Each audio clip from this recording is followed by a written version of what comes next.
This video looks at a new feature in AdapTable introduced in version 12, which are action rows.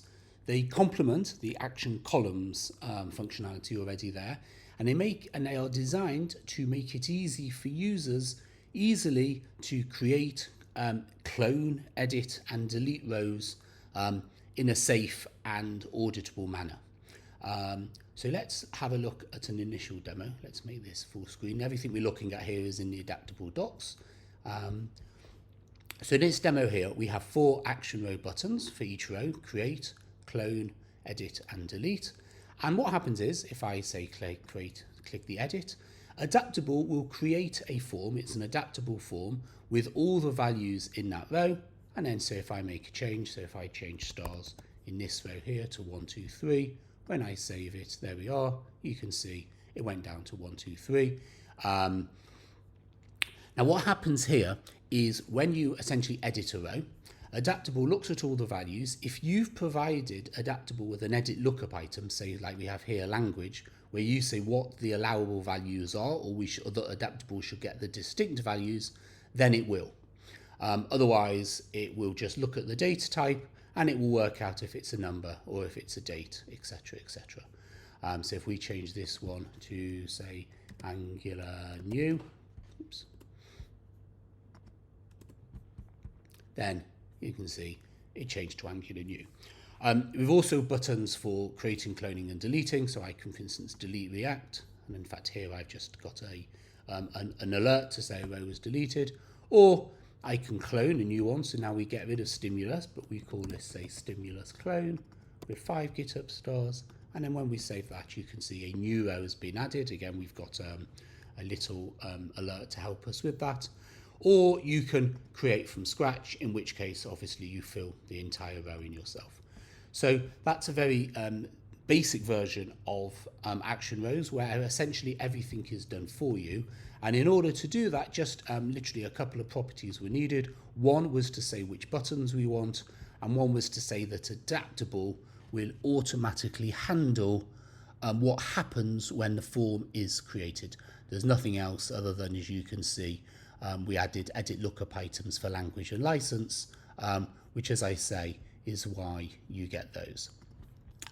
And then there is one other property which we set, which was to get the primary key, because AdapTable requires one column to be unique, and therefore we have a method which is a function that we invoke if you provide it, to provide a primary key if you clone or create a new clone. So this is a very basic example. If we exit full screen and we look at another example, you might decide that that's all very well and good, but you don't want AdapTable automatically adding, editing and deleting rows. You want essentially to have the form, but then to decide what should happen when that form is submitted.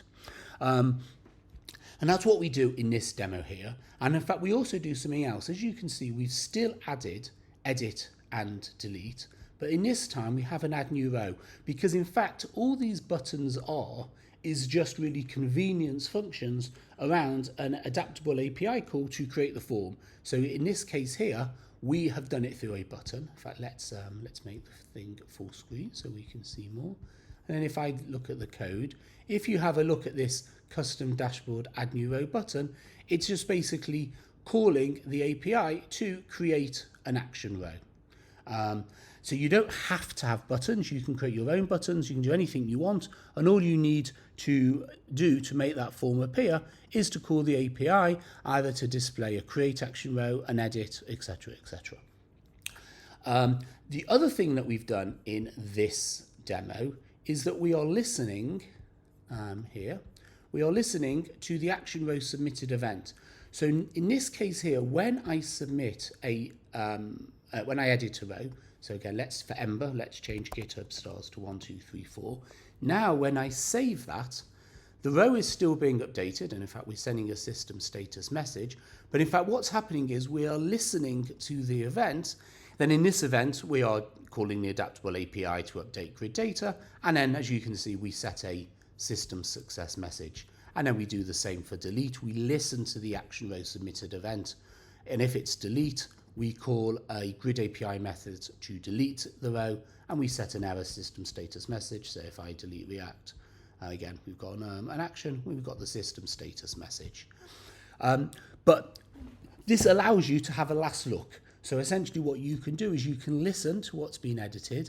This action row submitted event, the event API, has everything you need, tells you what the row is, what the form data is. So you can then make an informed decision about what you do. So you can listen to the form, you can then send it, say, to a backend server where you make the change, and then the round trip comes back and the grid gets updated.